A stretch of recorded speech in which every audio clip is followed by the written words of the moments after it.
9 की शुरुआत दिल्ली की खास खबर से करेंगे, जहां लोकसभा में महिला आरक्षण बिल पास हो गया है। महिला आरक्षण बिल लोकसभा में पास हुआ है। पक्ष में 454 वोट पड़े हैं और इस बिल के विपक्ष में 2 वोट पड़े हैं। वहीं एक बिल कल राज्यसभा में पेश किया जाएगा।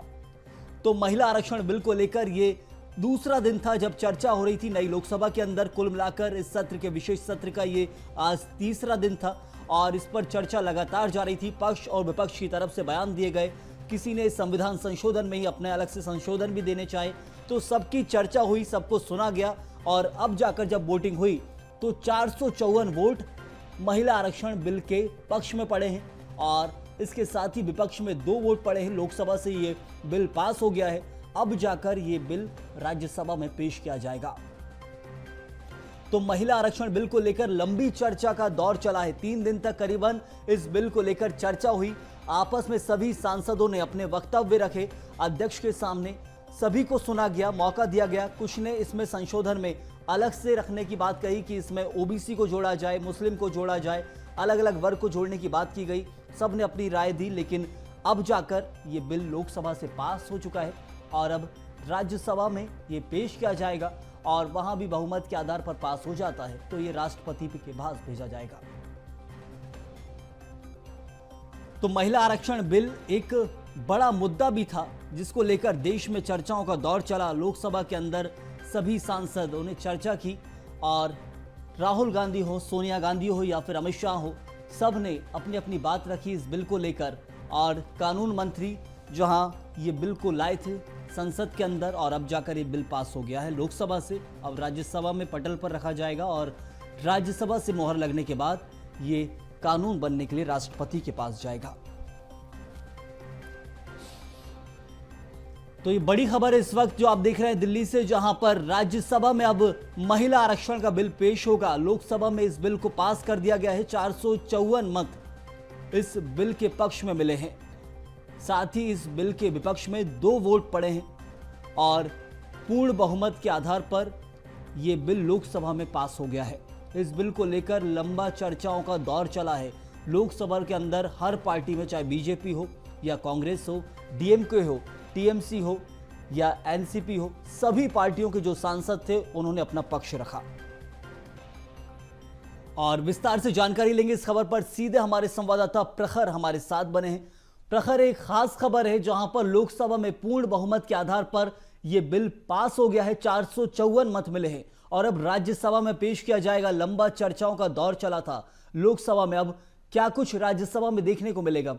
हाँ बिल्कुल, देखिए संयम, ये जो बिल महिला आरक्षण को लेकर है, ये देखिए बहुत कम दफा ऐसा हुआ है कि जब पक्ष और विपक्ष एक साथ होकर किसी बिल को पास करते हुए दिखाई दे रहे हों। और खासकर अगर बात की जाए तो लगातार जो लोकसभा के सत्र रहे, हंगामेदार रहे, विपक्ष के बॉयकॉट भी देखने मिले, लेकिन ये एक ऐसा मामला है जिसमें पक्ष और विपक्ष एक साथ होकर वोट किए, एक साथ होकर इस बिल को पास किए हैं।